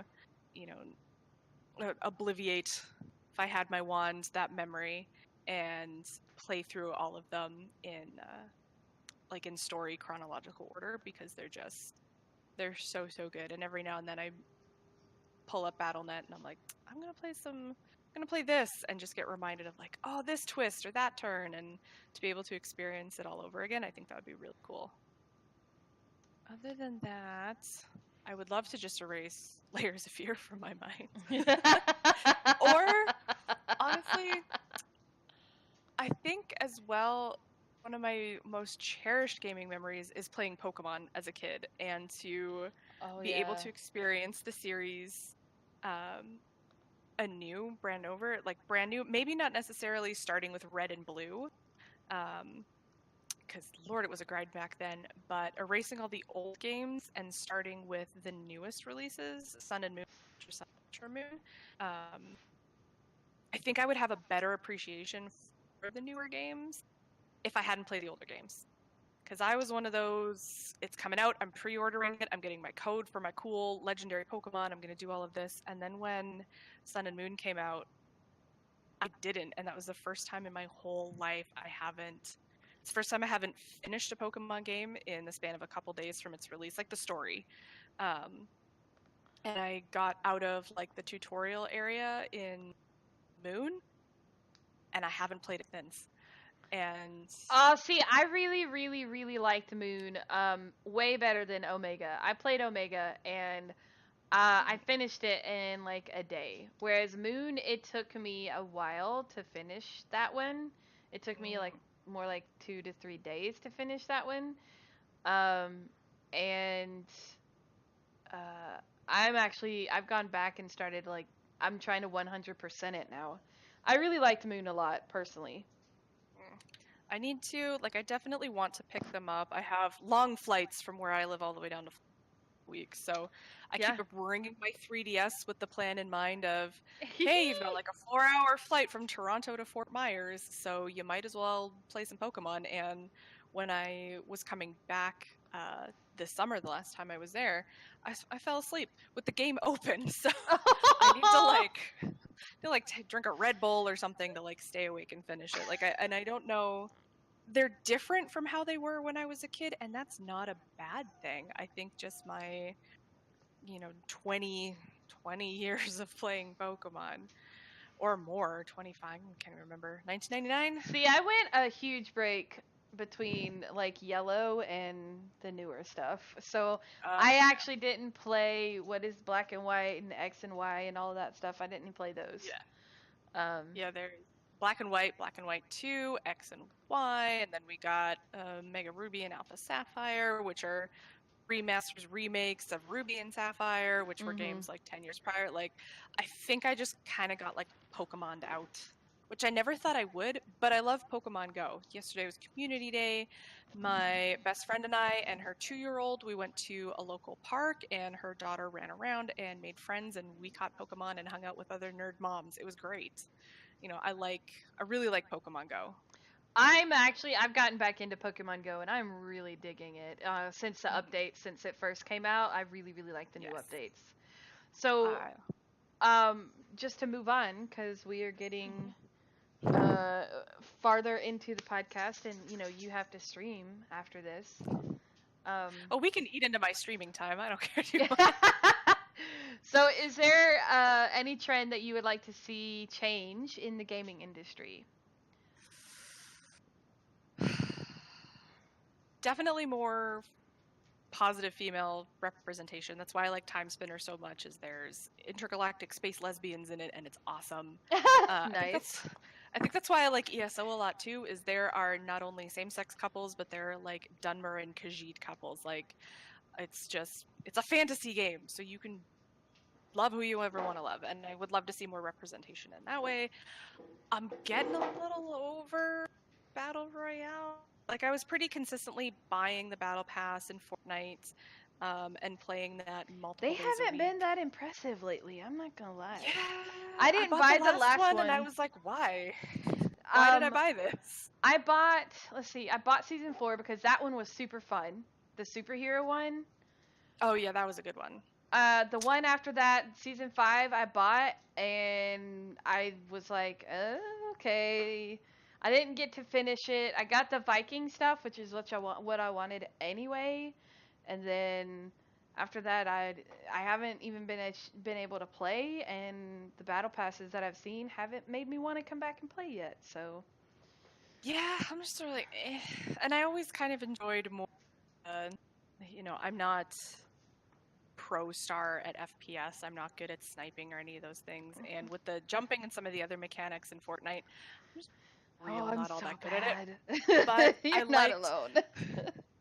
I like running around the map and looking for like quacking rubber duckies, or like looking for the gnomes. Like, I like that aspect of the battle pass, and it was a lot more fun to like. I like the 50v50 mode, and I think every time I've played recently, that's the only thing I've played versus like squads or solos or do. But I was a little like, I haven't played a COD game. Fun. Yes, I haven't played a COD game in a really long time, and I was kind of disappointed to see them sort of trend chasing with battle royales when I'm like, okay, like we're starting to get a little played out on battle royales. Market leaders lead, so come up with the next new cool thing rather than trend chase when it's a couple months too late almost. And to also cut out campaign, because I'm a big fan of single player story driven campaign mode stuff, and to cut that out, so like, oh man, but that would have been the one thing I would have bought it for. Now Yeah, it's not here, so now I'm not buying the game. I thought that was an interesting decision for COD. Yeah. I actually enjoyed the campaign aspect of COD. Same. It's less toxic because the only person who's getting mad is just you. Right? Yeah, I think, and I'm just getting sick of microtransactions as a whole. If it's going to be pretty cosmetics like an Overwatch, cool, but anything where your progression, your ability to do anything more in the game is tied to either you grind for 200 hours or you spend $50 and you get this thing. Oh, and billions of special editions. That is the other thing I'm sick of. Oh. There's the base game for $60 that gets you just the base game and nothing. There's the like gold, silver, platinum, mega platinum, super platinum, definitive platinum edition, and then usually one above the version that they call definitive. And that just drives me crazy. Like the Red Dead Redemption 2 yeah, extras. or that whole. You know, the box for Red Dead Redemption 2 was $99, and it did not include the game. The game. Yeah, which I think is ridiculous. Or things like, was it Deus Ex last year or the year before that did that whole augment your pre-order thing, where the more people that pre-ordered, it was like Kickstarter bonuses basically. Of the more people that pre-order, we unlock more stuff that you're all gonna get. Like, it was just that's shameless. awful. Yeah, it got scrapped because the kickback, like the pushback from the public was like, this is horrid. And they got they stopped it and they just had a basic pre-order. But like, if you need, like, I think it's been the last couple Assassin's Creed games that need like a spreadsheet to figure out what you are getting with what version you order. I'm like, just 60. Okay, games still cost $60, which is great, but you're not getting the full game for $60. I will happily pay $80 to get the full game and not have to worry about feeling like I'm missing out because I can only afford $60 one. Like, it just drives me crazy. I'm like, it pushes me away from wanting to buy stuff right away, knowing that like eventually, if I can hang tight for 6 months, a lot of this is going to go on sale. The price is going to drop. You know, like I can get this stuff later. Or do I really care that much? I don't mind it when the extra stuff is just, you know, an extra horse or an extra skin, or like Blizzard, when you pre-ordered, if you got the special edition of Overwatch, you got stuff for the different Blizzard games. Like, that's cool to me. Yeah. That's I think that's a great way to do that kind of stuff. But I'm with you on the whole, they kind of overdo it with the pre-order stuff. You don't need to have so many different layers of the game. You just don't. You don't need to have 80 different versions of the same thing for varying prices. Bethesda had the really cool helmet that you could buy in addition to the game, which is awesome. I think swag like that is great, but that is shit that you should be allowed to buy outside of the game. It's not stuff that you should be able to buy that you can only get in a pre-order or some crap like that. Yeah, in my opinion. If you're gonna sell like the tchotchkes, I'll buy the tchotchkes. You don't have to tie it into the game for me to want to buy the tchotchkes. Right. You know, and like, don't also let me outright buy the helmet. Like, it's just cool. Like, I just want the helmet, or I want this one item that's in this pre-order thing, but I don't want, like, the Elder Scrolls earlier this year or last year when they released the Morrowind update and they had this pre-order bundle for the Morrowind DLC. Like, you could do this one that was like $130 and you got the code for the upgrade and you got like a statue and a book and all this. I'm like, but can I just buy the statue though? Like I don't want all of this other stuff. I don't need all this other stuff. Yeah. I just want the cool lady statue or like the like whatever it was. Like just let me buy it separately. Yeah. Sometimes I feel like an old woman yelling at children to get off her lawn sometimes when I complain about these things of back in my day that's not how games worked and you know. Well, and you brought up the price, and I wonder if part of it is because games are becoming more expensive because it is requiring more teams to create these games, and and payroll is the most expensive thing in any freaking business, right? You have to pay people to you got to pay people, and they need to be able to live off of what they're making. So, games I can totally see getting up to just your standard edition being $80. Yeah. And I'm okay, and like you said earlier, I'm okay just paying $80 for the full version of the whole game, and that just be your standard edition. Like if that's how games need to just bump it up. Bump it up and make if that's what it needs to be.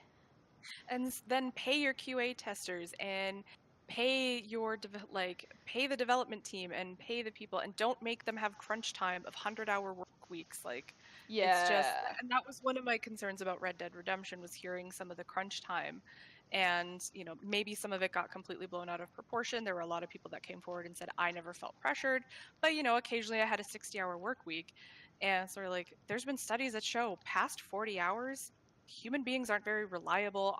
We don't produce good work.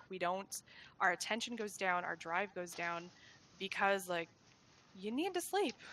You need to eat. You need to use the bathroom. Americans, America, I'm gonna work for this.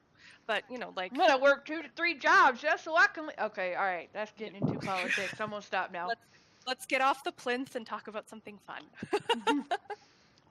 So, why do you like being a part of Girlstreamers?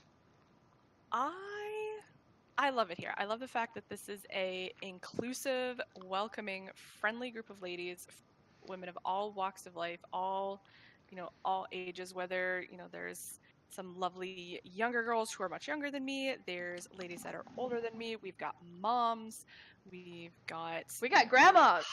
We got grandmas. We got Hugsy, Hugsy is a proud grandma streamer, and she's a partnered streamer at that, man. I know. Partnered grandma streamer. The fact that my nan knows how to text, I think, is impressive. My grandma would not know how to game, and so Hugsy is hella cool. Like she's the coolest grandma ever. And also stunning. She is super hot, man. I've actually got to hug her and chat with her and like be all up in her face. Hugsy is a hot grandma, okay? She's a lovely person, and so to have like this massive age range, number one, for a level of diversity, number two, just nationalities from everywhere, and all of our different babelfish that speak everywhere from Guld and ASL to, we've got like Spanish, don't we have Russian? Like there's tons of different languages. We've got Russian, Japanese, yeah. Oh my god, Spanish, god, ASL. Like there's so many you don't even remember. French, because our CEO is French, French Canadian. So, and she's indigenous, and that's the other thing I love, is there are so many beautiful ladies of different backgrounds and different walks of life, and they've all got so many interesting things to say. Like I love that I can pick up my phone when I'm at work if I need a break and just scroll through general chat and see all of these happy messages of, hey, how are you? Like people chatting, people sharing their stories. Every person I have met here they've all been lovely, and we all try as a community, if someone's having a bad day and they post in the relevant channel, to do that. Just the outpouring of support that people get. Like I've been on the receiving end of that once. I was frustrated about something at work, and I postrated. That's a new word. Heck is that word? Postrated. I posted in our little mental health section, bend an ear, and it was just nice to have all of these flooding of support of just like, don't worry about, like, for whatever it was that was going on for me at the time. It was really nice of, understand your feelings. They are valid. There's nothing wrong with having them. Here's some support. Here's this, here's that suggestion. Or even if it was just of, yeah, I can understand why that sucks. Just that empathy. It's so nice to have a completely safe community. And I'm all about the girl power. So anything that props up the ladies, because thanks to Sailor Moon and the Spice Girls, girl power is like my big thing. And even my grandma, if I have something, hard to do at work or I'm having a bad time, she instilled that in me too, of saying like, go for it, girl, you can do it. And just women supporting women is a beautiful thing, because we're awesome. Getting all misty just thinking about it. So, who inspires you to be the woman that you are today? Ooh. I know this question comes up, and I thought I had an answer. And I'm really thankful to have been raised in a very female-centric family. My oldest cousin is a boy, and then everyone else, up until the newest baby that was born last week, has been a girl. I think that's 35 years of estrogen in my family. Wow. And my dad's mom, my nan, she's the one who can text, and she knows how to email, and she's always been this cool badass woman. And then my mom's mom, my grandma, she had to go through so much in her life, and the steps that she went to make sure that my mom and her sisters never went hungry in the 50s when like my grandpa didn't have work, and my nan surviving the Blitz in England and having to get evacuated, and just this like holy badass cow lady. Yeah, my nan has been through so much. She just pretends that period of time didn't happen, but sometimes she'll bring it up and just remind us of what that was like. Jesus. And so I've got two very powerful grand matriarchs, I guess you could call them, in my life. And then my mom, I think, as well. Our relationship sometimes goes back and forth, as I think all parental child relationships can sometimes.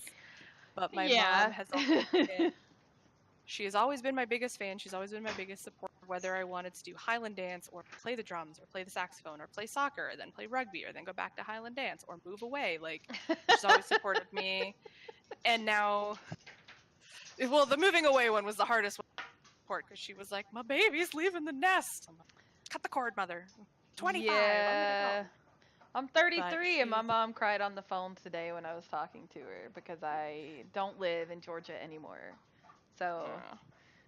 But that's the beauty of modern technology. Like, I moved away, so my mom learned how to Skype, and she learned how to set all of that up and do all of that thing. And she's learned ways to make sure that she can keep in touch with myself and my two sisters, as the other two don't live here anymore either. One lives in England and one lives on Vancouver Island, so she gets a lot of use. But she recently, well, I shouldn't say recently, it's been 2 years actually since she came out. And to see her go from, like Bambi on ice, just wobbly kneed and worried about, being older, being out. We live in a small, it's getting bigger than it was, but it's still pretty podunk. And there's not a very big gay community where I live. It's getting bigger as more come out. We had our second ever Pride Parade this year that she marched in again. And Wait, your mom came out? Yes. Oh. Yes. Wow. That kind of come out. Yeah, that kind of come out. Yeah, when you said come out, I was like, oh, came out to visit. No, nope. Okay. Wow. Holy cow. That's awesome. Yeah. She came out late in her life. She's in her 60s now. I can't imagine. It was hard for me dating in like my late teens, early 20s. I can't imagine. And that I have a pretty wide dating pool that I can choose from. Her dating pool, really small. Older lesbians her age. Yeah. Which is, there's probably like 4 people to choose from in my town, and I think they're all dating each other. So, just to be able to watch her navigate that, and for the first time in her life feel comfortable in her own skin and love herself and find that sense of self-worth and self-importance again has been really empowering to watch. And it's I'm so happy that she's happy. You know, like I said, you are always gonna have those little back and forth moments where your parents, where they still treat you like you're 5, even though you're 35 or something like that. Mm-hmm. But despite all that, I am so incredibly proud That's of how freaking cool she is. wow. Yeah. That's crazy. That's Mhm. I mean in a good way. Yes. It 'Cause was that takes when a she came lot out. to come out at an older age. It really does Yeah. because you've literally had a lifetime. You have you have children Yes. who have a father that you lived with, right? Like that's They were so married for like 22 years before they yeah, split up. that's that's awesome. That's so awesome. I'm So so what proud of her. It's so weird to be the like usually it's always the parent saying like, "Oh, I'm so proud of my baby," but for me it's totally the opposite of just she's to use kind of a cliche, she truly is here in queer, get used to it. She's unabashedly herself, and it's lovely to see her so happy and comfortable in her own skin. That's awesome. So what keeps She's a cool lady. you so passionate about like the gaming community and just as a whole? What keeps you passionate? Because you know, as a female, you know how shitty it gets, and add everything else on top of that, it just gets even worse and worse. So what keeps you coming back? What keeps you passionate about being involved? Being involved. I'll be a gamer forever. I grew up with video games as one of my favorite things to do, whether it was Pokemon Red or whether it was Banjo or The Sims. Like, they've just been a part of my life. I can't think of anything that would scare me away from it. Streaming, maybe one day, you know, what keeps me going with that, because we all have those days where I'm like, I just don't want to hit the button. Mm-hmm. Like, I just don't. And then I remember, you know, that I'm so blessed to have this community. I'm in Dennis's community. I'm in Hugsy's community with Achievement Seekers. Those aside, I have cultivated my beautiful little group of weirdos that comes to my streams and hangs out with me there. And I'm so blessed and so lucky to have people that doesn't seem to matter what I'm playing, whether I'm playing Soma, whether I'm playing Dead by Daylight, whether I'm playing, a platformer or a Metroidvania. Like, I've got a core of people that will just always come and always hang out and always be supportive, and that is what keeps me going on the days where I'm like, I just don't wanna. I'm like, no, but rather than sit and sulk, let's hang out with your friends. That's always how I look at it. Is I'm not really streaming. It's like you guys are on my couch watching me play and we're talking about stuff. Yeah, it really is because you get you can get really intimate with uh, content creators, and Mm-hmm. there's a level of I don't want to use intimacy again, but there's a level of intimacy that you get with content creators that you don't get with other celebrities. And we're all celebrities in our own right as streamers Mm-hmm. because we have people who follow us, we have viewers, we have literally have fans. It's just not at the level of Benedict Cumberbatch or you know Yeah. I um don't have my own cumber bitches, but you know. right. I'm a cumber bitch, so Yeah. yeah, I will always be a cumber bitch. Oh, Although same. he's a vegan now, and he's kind of like doing the Mm. whole vegan thing and like the stereotypical vegan thing. I'm praying it doesn't last long. I hope he comes That around and realizes he needs meat because yeah, I don't want him to turn into one of those pompous vegans. I was like, oh, this isn't vegan. See, my middle sister went vegan probably. I think she's been a vegan for 4 years now, but I trust her doing it because I've seen some friends try it and fail and they got very sick. But my sister is very task oriented. She will research the heck out of whatever it is that she's gonna do. Like, if she's gonna buy something, she spends weeks researching, is this the right thing to buy? So I know she put her time in. She even took dietitian, It's too nutritionist difficult to be courses. vegan. I'm sorry. I don't know It's how too she does much it. work. She loves it, and it works for her lifestyle. She lives on Vancouver Island, where there's a lot more options in terms of places to shop, places to eat, Yeah. other people that do it.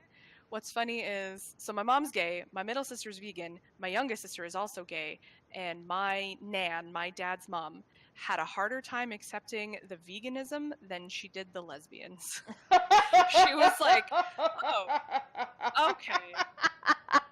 Nobody likes vegans. I'm just She's like, "Oh, kidding. you love this girl, she loves you? Great, that makes sense.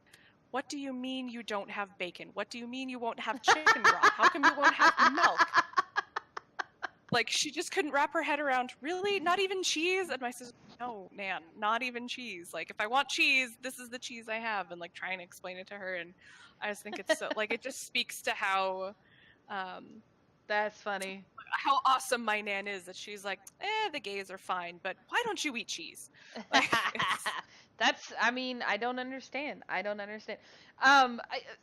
In all honesty, veganism is, it is definitely something that it requires a lot of work. And, to be vegan, it definitely takes, uh, commitment. yeah, commitment. That's the word I'm looking for. It takes commitment to be a vegan, and I do it if that's what you want to do. But I'm gonna sit here and eat my bacon. I'm good. Yes. I'm going to sit and enjoy what I'm eating, and as long as you are not sitting there either judging me or telling me why I should be vegan, then I don't care, which is nice. My sister doesn't. She's not one of the preachy, like, I'm so much better than you because I like tofu. Anybody who's preachy about whatever the hell they're into can, It's just like, the worst. they're the Doesn't worst. matter what it is. Doesn't If matter. you're an elitist,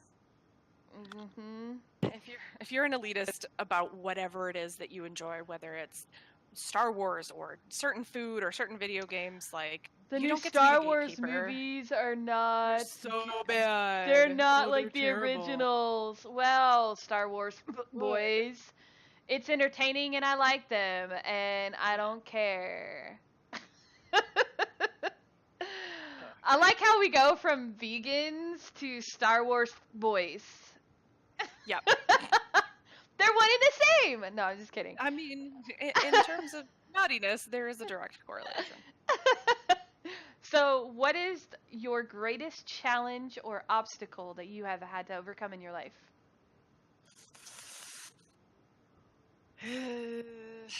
Probably being my own worst enemy, I'd say. For a number of years, struggled quite badly with anxiety and depression, and just finally admitting to myself that I am worth looking after, and showering is good.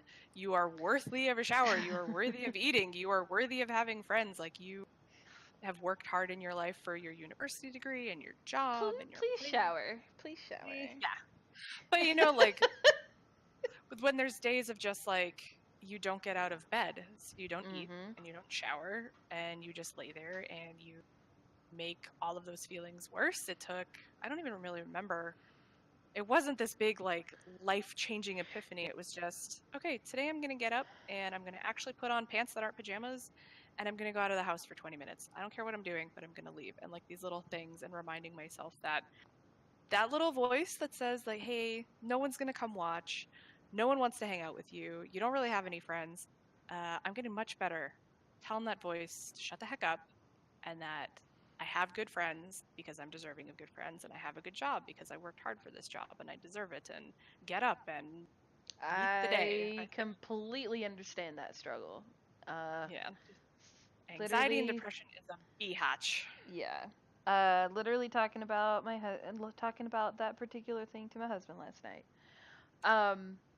So do you see a therapist, or? I was. I'm not anymore. I can't remember how many sessions we had, but it was sort of a, do you feel okay? Do you need this to Oh, continue? And at yeah. the time I was like, actually no, like, I feel okay. Like, I've got all of these, like, cognitive behavioral therapy things that I can do, and it actually helps that I kind of do some of it with my clients through my job. So I really need to like practice what I preach and put that stuff into practice. So I have no shame in admitting that for like 10 years I was on antidepressants, and then I had a conversation with my doctor of, do I have to be on this my whole life? And he's like, no, you don't, and we can wean you off, and then, you know, sometimes you need to go back on for 6 months, 8 months, and wean you back off again. And I've done that once or twice, and no counseling at the moment, no medications at the moment, but I now have enough love for myself that if I ever need those again, notice what the signs are that I need to do that, and then go look after myself. See, and that's the important part, is that you know the signs now, so you know I'm better right now. I will be better seeking out a therapist and seeking out antidepressants. And that, like, um, I'm also on antidepressants, and I know I feel better when I'm on them still, like, because you know I'm still dealing with things. But this is not my podcast, this is yours, so I'm not going to go into detail. But yeah, it's learning enough about yourself to be able to love yourself and understand yourself. So that's huge, because not everybody gets to that point. No, some people let it get worse, or some people just kind of get used to that level of misery. I know that's how I felt for a good chunk of my life, and just sort of thought, well, this is how everyone feels, so right? And then I went to a counselor in high school, and she's like, sweetie, no, that is not how everybody feels. Why would you think everybody feels that way? I'm like, that's how I feel. And she's like, well, that's clinical depression, sweetheart. So I'm gonna call your parents, and we're gonna like. And it was my guidance counselor in high school actually that sort of ever first used that word as well, of depression. And it was sort of this like, but then the more I talked to my mom about it, the more it's like, oh, like, you take antidepressant, dad takes antidepressant, it's grandma almost take antidepressant. It's like, freeing okay, when you find out what it is that is. When you get that diagnosis, it's liberating. I'm not alone. Yeah, other people go through this. There's a name for it. Like, okay, it's common, so I'm not the only person who's felt this way, and that there's comfort in that, knowing of, hey, if they know what it is, then there's ways to fix it. And well, not fix it, but you know, because it's one of those things that's combat it. But I have much healthier coping mechanisms now. McDonald's used to be my favorite, and that is no longer how. Like, if I know I'm having a bad time, is when it's like, oh, well, I had Wendy's for lunch, and then I got McDonald's, and then now I'm driving to Burger King for like a 2 a.m. snack because I can't sleep because of the insomnia. Like, oh, okay, that's what's going on. And that's usually my clue of, am I hungry? Am I bored? Or am I sad? And if I answer yes to the last two questions, then that's usually my litmus test of like, oh, okay, I feel like poop right now, so what can I do to go change that? And self-care for me is anywhere from, I really like painting my nails and looking after my nails, to a hot bath, to going to see my therapist again for a couple weeks, couple months. Oh, I am so with you on that. We just came into this motel room, and I can actually take a bath in this tub. They actually have a thing, and I'm about to take one after this. I'm going to go in there, and I'm going to eat my Chinese and take a bath. Oh, Chinese in the bathtub. And I go full on. I get Lush bath bombs and bubble baths, and I light the candles, and I prop up my phone so that I can watch like a Netflix movie and just like top up the water as I need. Like, I will be in there for hours. I use my Kindle and put it on I plug it up and put it on the toilet and just let it sit there and play Netflix. Yep. Yes. Yep. I do a bath the same. Sometimes I'll take the nail polish in there and do my nails while in the tub. Nails in the tub. That is a 2 birds 1 stone for self-care. I like that. Have you never done that? Oh, it's lovely. It's heaven. Your nails end up turning out great because you can just like clean them up and then like wipe it on the rag, and it won't matter because you're already in the tub and you're not getting crap everywhere. It's great. That is. I am definitely doing that the next time. Next time I need to do my nails. So if you could give your past self 1 to 2 words of advice from the wisdom that you have gained up until now, what would it be? You know, on the same vein of that conversation about looking after yourself and self-worth, little me had next to no self-esteem. And in the last like year of high school, I probably put on like 55 pounds, and that didn't help the self-esteem. Yeah. And I wish I could go back to 16-year-old Erin the day after her first boyfriend broke up with her, like her first actual serious boyfriend broke up with her, and say like, honey, look, number one, he's a piece of shit and he marries someone who is like so below your pay grade, like don't worry about it, he bats down in the future, so don't worry. Number two, like, whose first love ever works out? Very rarely. And I love hearing the stories of people who met when they were 2 and they get married when they're 18 and they're beautiful and happy, but to think that that happens for everyone That's is unrealistic. bullshit. I'm sorry. So you will find someone, and go tell little 16-year-old me that the person you find is your best friend, and it's going to be a little rough for a bit because you're far apart, but there's light at the end of the tunnel, and things get better with your mom. You're 16 right now and you don't like her. But you guys become friends, you get a better relationship with your sisters. Your life doesn't take the path that you thought it was going to take when you were 16, but the path I've taken is so great, I wouldn't change it for the world. Like, somehow, 15-year-old me thought by the time I was 30, which I turned 30 in June. June what? June 14th. That's 2 days before my birthday! Oh yeah, because you sang me happy birthday, Mr. Smithers. That's from The Simpsons, but you sang me happy birthday, Mr. President, and I have a clip of it. That's right. I forgot your beautiful. birthday is right before mine. Yes.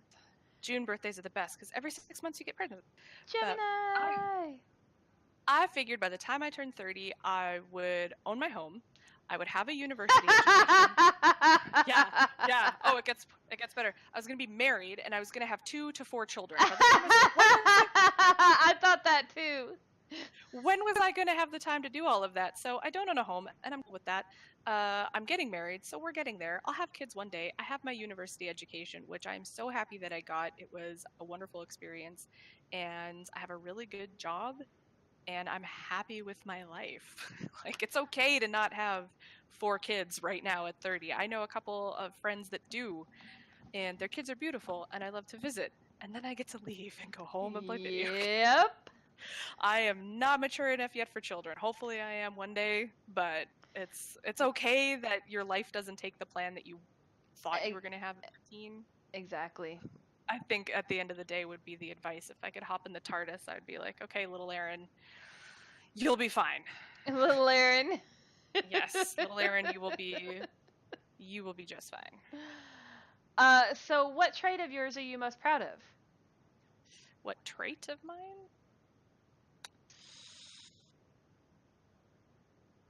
I like to think, and I have been told this as well, so I hope it's not just me tooting my own horn, that I am welcoming and friendly and non-judgmental.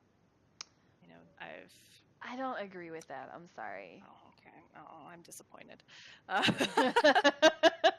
I try and be, you never know what the other person on the other side of the monitor is going through.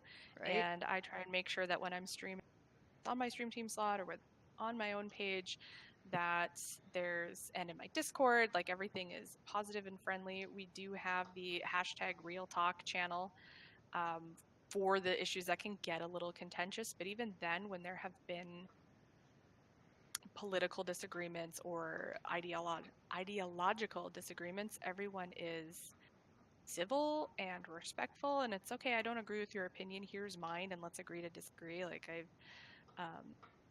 and I'd like to think that's because of the hand I have in it, of just being like, okay, we have different views. Sometimes there are some different views that are just not okay, and I'll touch that topic right now on this podcast, 10-foot pole. But on the whole, like, pineapple on pizza, I think it's an abomination. If you like it, you can have my Hawaiian pizza. Like, that's fine by me. But just being friendly and... We can't be friends anymore. Friendly and funny. Oh, you like Hawaiian? I used to not, and then I went over to the dark side. I just don't like pineapple in general. So see, I love pineapple. That's my thing. I mean, I pick it. I will pick it off the pizza. It's fair if you don't like it. Only pizza there. Same with fair. mushrooms. Oh, mushrooms are so good. What is wrong with you? I don't know. The doctors have been trying to figure that out for years. So what's your greatest insecurity?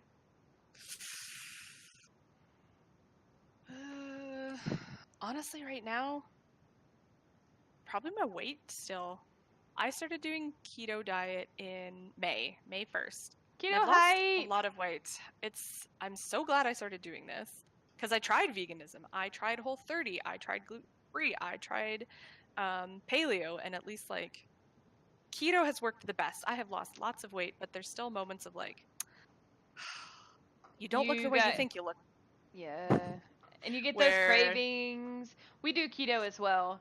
And it is, for me, I find it a way more fulfilling way to eat than like these other like fad diets, you know? Yeah.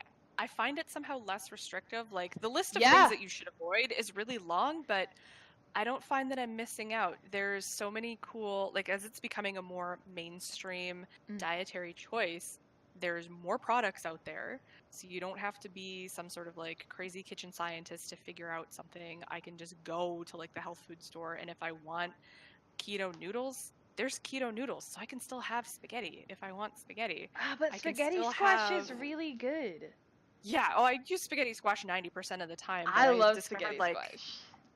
It is just, I could just eat it straight, like roast it and then just eat it straight out of its like husk, just Same. like that. I really like the flavor of spaghetti squash, and that was discovered when we started doing the South Beach diet, which is very similar to keto, but it involves a little bit more carbs. Which we moved to that because the husband is type 2. Well, his blood sugar was still not getting under control even with medicine. So we moved to keto, right? Blood sugar has stayed under control, and he's lost over 50 pounds now since he started the keto. He started before I did, and then I started. So, yeah. So now that I'm like 6 months in, and now my family's adjusted to it. Again, Nan had weird questions about why was I not this, and took her a couple visits. She has trouble with food. You know, for someone who went through a period of time where she lived on war rations, I think her mentality is like, eat what you've got, child. That makes a lot of sense, though. That it really does. Yeah. Because they get food was so restricted. Like my great grandmother had the very hoarder like mentality with things. Because they couldn't have it when they were younger. They didn't get things when they were younger, right? They couldn't afford it. So, yeah, that actually makes a lot of sense. Yeah. So now she's used to it. Now, like, I'm physically seeing the results, but then there's sometimes where, like just last week, I went over to a friend's house. We had a girls' night. We had wine. We had cheese. It was lovely. And she was like, oh, let's take a group selfie. And I always feel like I look like a potato when she takes pictures of me. Like, because she holds it at an angle where she's so pretty. And this was also a day where, like, I came straight from work. I didn't have a stitch of makeup on. She's had some time to get ready because her hours are a little bit different than mine at work. And the other friends, too, like, they had a chance to put on their face, whereas I was just straight out of work looking like a thumb. And there's moments when that happens where I'm like, still not happy with my progress, but I can see it in my face, and I can, like, none of my pants fit anymore. So there you go. Still a bone of contention. Like, it's still okay, I'm not where I would like to be. I'll never be the weight I was at 16. Because who can get back to 120 pounds? I don't think I was ever there. So no, at my age, that's just unrealistic. So set a realistic weight loss goal. Do it in a realistic time frame, which I think I'm down 44 pounds. Holy cow, that's awesome. But my goal was to do that by like January, and I hit that last month. So that's awesome.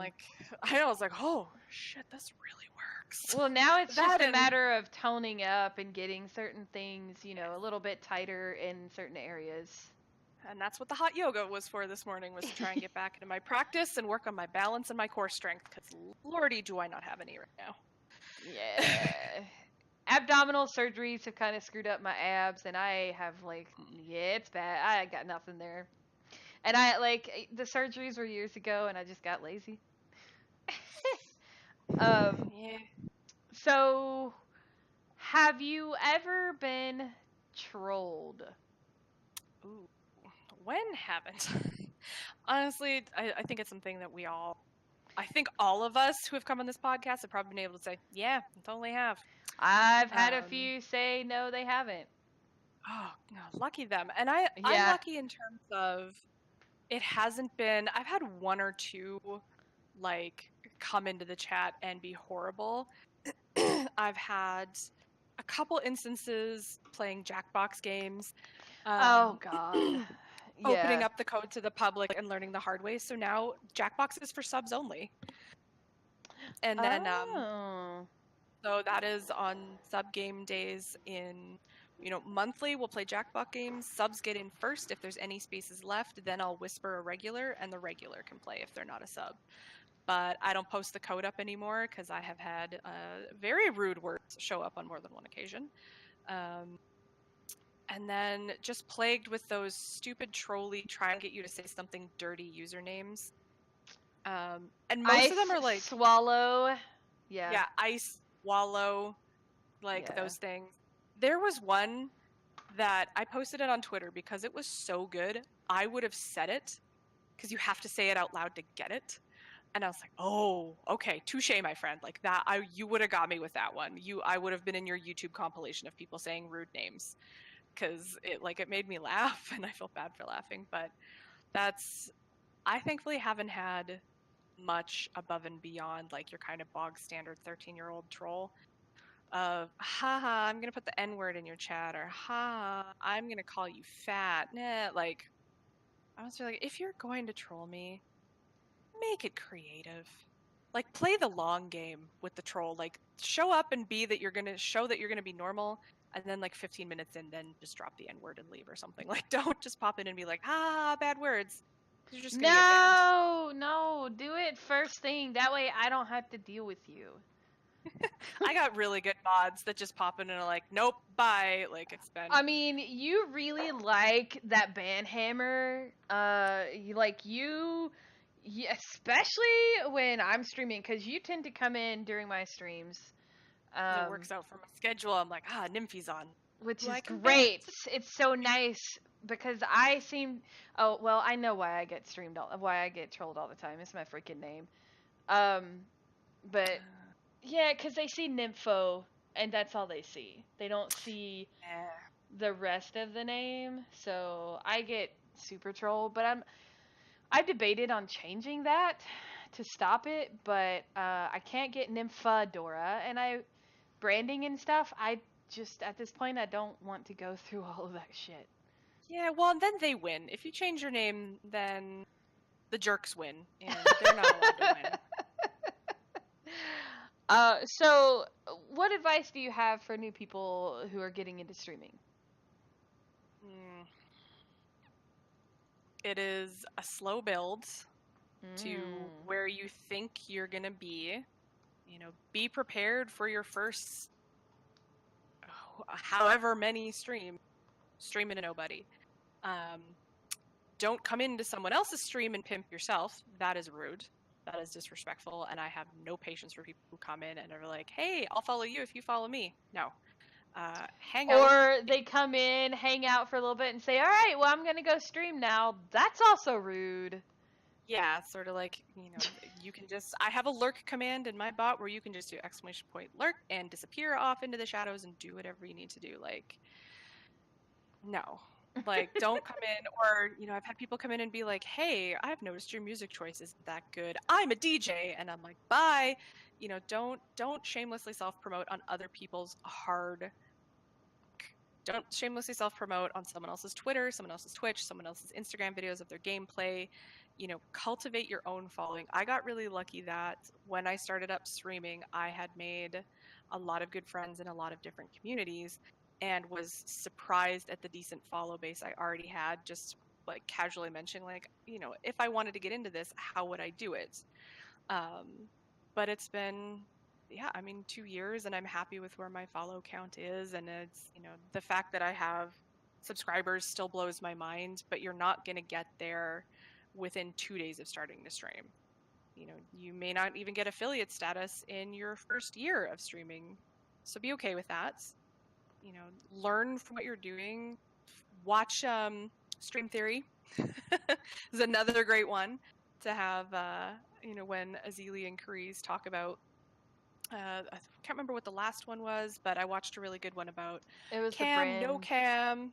Yeah, branding, having business cards, your logo, what your stream graphics are. Those are really good places to start. And yeah, when I started, my stuff was an ugly mess, and now As was mine. thankfully I have a good friend who does amazing art for me. Not for me, I pay her. We have amazing artists within the community that yes, if you ever we I've have. looked at some of the stuff these girls do. Like, I didn't realize until you tweeted it because of the issues. I didn't realize Curry's drew those. She commissioned somebody to draw Okay. these She was like, particular things, dang. but she came up with the concept. Oh, see, and I wouldn't have like the first inclination of what, like, to come up with something that cool. Like the background, the idea. like our whole thing, like our whole branding thing, that is Carice. That is all Carice. And I wouldn't have the forethought to come up with like any of this, the galaxy and the cool space. I don't know where she came up with the idea of the galaxy theme, but it is just beautiful the way she did it. And we even just rebranded slightly. The logo changed a little bit. We updated the font. We got the ink. Yeah, well, the ink is because we incorporated, so we're actually a business. We have to say ink. Well, we had that stupid underscore, and Twitch will not give us just Girlstreamers. We would rather have just Girlstreamers. But the underscore, like I was telling you earlier, gives issues with coding. So we had to add something there so that you didn't just have the underscore at the end. Yeah. So that's why we were like, well, we're incorporated now, and Kinky was like, well, why don't we just use INC since we're incorporated now? So it took us a bit to come up with that because we didn't want to do like something super long, like Girlstreamer underscore community, which is great, but God, that's a lot to type. Yeah. So yeah, that's where the ink came from. Gotcha. But we would like to just drop the underscore ink altogether, but Twitch doesn't want to let us have it. What is it with Twitch and Twitter not letting us have the usernames we want to have? I have no idea. I have no idea whatsoever. Jerks. But yeah, it's funny you mentioned that because we have girls who do more than just artwork. We have ladies who also provide audio, and a lot of people don't realize, with copyright law and stuff, you do have to be specific about the music you play on Twitch, and you have to be, there's stuff out there, but you also have girls who provide content, who do it for a living, like Music Chick, Scruffy Druid, and several other ladies that are in the community. So if you want something for a video, you have access to audio. You have access to people to actually edit your videos and create graphics, like moving graphics, motion graphics. So I just wanted to... Audio is the next thing that I want to invest in. I want to... I've seen some people who have like our starting soon screen and our BRB and our thanks for watching one. Like, I would like to eventually invest in something like that for mine. Like, I have a starting soon screen, but I would like to have, either buy from like Incomptech or something, like use Kevin MacLeod's, or like have the audio that's safe to use. Because after there was that whole sweeping like ban thing for copyright claims, I'm like, okay, song request is never happening again. Yeah, I completely took song request off as well. Yes. I'm like, and I would rather just not and say we did. So no, there's no more song request. And if I'm gonna use music, I make sure I'm using something that's either just the game music or like licensed, copyright-free stuff. And there's some uh, Some, Monster Cat yeah, and Pretzel Rocks, I think, are two main ones that are pretty popular among streamers. I think there's a that's what. lot of playlists on Spotify and YouTube as well, so you can get a little bit more variety. Because a lot of indie artists will make their stuff copyright friendly, so you can listen to it because it gets their names out there. So there's a lot of options out there for that. I I would recommend spending money, like if you want to have a sound, um, I would recommend paying someone to actually create a sound for you. Like I paid somebody to do our ethereal sounds for the opening and closing of the podcast. Oh, nice. Yeah, so I would recommend actually investing in that. But as far as for the entire stream, you that'll get a little expensive. But Yeah. for opening, closing, you can, depending on who it is and what their cost is and stuff like that. Sometimes you can barter with people. Um, I've done that. Like Music Chick Trade created you some graphics for music. Music Chick gave me some audio for a video, and we're gonna start doing some music videos together. So, Oh, nice. yeah, I'm super excited about that. But anyway, yeah, cause I do video work. So, anyway, we are running into your stream time, and I really want to go eat my Chinese. So, I was gonna say I technically don't start until 8 my time, so we're not running into my time yet. wait. Yeah, I don't start until 11 p.m. Eastern. Oh, I thought 8 you p.m. started Pacific. an hour. I thought you started like right afterwards. Nah, I mean, if sometimes I do if I'm itching to stream, but I technically don't start until 8. Oh, But okay. yes, Well, I still want my Chinese. yes, you still want Chinese. So Oh, now I want Chinese. I have one more question for you, and then we'll ask the podcast questions that are on the thing. If you guys have any questions that are in the Twitch channel, please make sure to get those podcast questions in. What is your strongest passion outside of streaming? Strongest passion outside of streaming. Ooh, that is really gotta pause. Think about it. One, does family count? I'm very family oriented. I go over If to my that's what you're grandma's house. passionate about. I am. I'm for some reason passionate about all those crazy people that are in my family, but I think it's important. Family connections and family bonds are really important to me, especially after we lost my papa earlier this year, to make sure that we spend as much time as we can with those that we love. So every Monday, we all go over to my nan's house, and she calls it TGIM, and she will make chicken wings and mozzarella sticks, and she'll have chips and salsa Oh my and god, your cheese grandma and just sounds amazing. I love her. And we all just we all get there for 4, and we leave when we want to leave. And we, especially now that she's on her own for the first time in 60 plus years, just hang out and spend time and talk. And there's ages anywhere from the brand new baby to my nan, so 89, and every age range in between. And super passionate about keeping my family together, keeping those bonds, and making sure. I'm really fortunate to be able to say that some of my best friends are my cousins.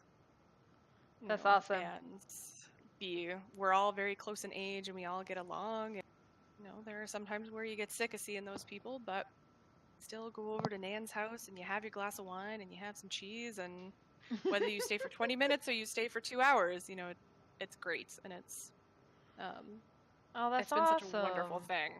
So a little bit of a cheesy passion, but I'm a big old softie at heart. I like it. So, my first question is from Kinky. Oh boy. I know what it's gonna be. So you're gonna disappoint me or nah? I hope nah. I prefer to nah. So, Mr. Keys asked a question, and it's similar to one we've addressed earlier, but it's a little bit more specific. So I'm gonna go ahead and ask it. Okay. So first off, he has a lot to say before the question. How are you this awesome?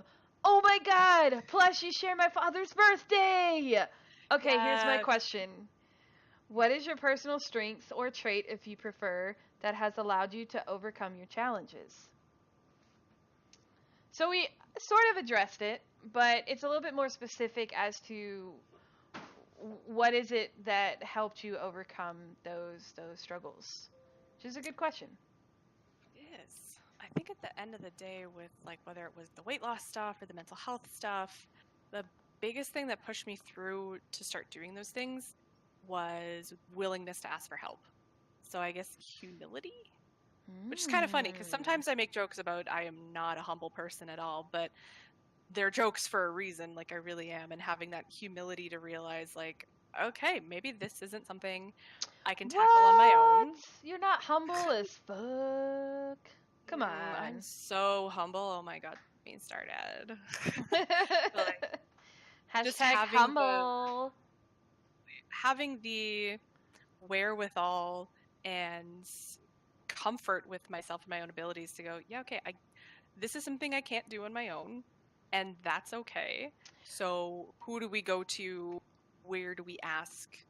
Who do we talk to? What do we Google to get the answers to what I'm thinking, what I'm feeling, what I need, and whether that's, you know, texting my dad, to getting back in touch with my therapist, to having like even stream technical difficulties. If something goes wrong on stream, it just sends me through this like panic attack for some reason of like, it's dropping frames and this is doing this and people are going to leave and it's all horrible. And just to be able to take a second and go, hey, like this person who I know is in chat, you stream too, you're knowledgeable about OBS, point me in the right direction, rather than just like panic and shut down. It's okay, take a second and ask for help. There's no shame in asking for help, especially when it comes to your mental health. I think that is a very important takeaway, and we will end on that. So where and when can we find you streaming? Well, in about technically 45 minutes, it's my turn over here, and I usually go until about 11 o'clock my time, which is 2 a.m. Eastern. I always have to pause and think because of the time change, and then usually over at my main Twitch on Mondays, Tuesdays, Wednesdays, and Saturdays are the days I usually aim. Wednesdays are kind of a subject to change, but for sure Monday, Tuesday, and Saturday. Usually around 6 p.m. Pacific time, just due to my work schedule, but occasionally Saturday, Monday streams are a little bit earlier. Nice. Well, thank you so much for joining me. I really, really appreciate it. This has been a Girlstreamers podcast. Guys, thank you so much for listening. Girlstreamers is partnered with Loot Crate, Simple Jerky, UN Racing Chairs, Glom Tom, Sennheiser, and Humble Bundle. Links to all these amazing partners are down below, so please feel free to click. Thank you guys for all your support. Please follow us at Girlstreamers on Twitter, Twitch, YouTube, Instagram, and player.me. If you have any questions or would like more information, you can visit our website at girlstreamers.com and contact us through there. You can subscribe to us on Twitch. And don't forget, when you do, you get access to our Discord fan channel, and you can buy some super cool gear in our online shop at designbyhumans.com/shop/girlstreamers. You can find Erin on Twitter at Eryngobragh. That's right, it is ERYNGO_BRAGH. And on Twitch at twitch.tv/Eryngobragh. It's ERYNGOBRAGH.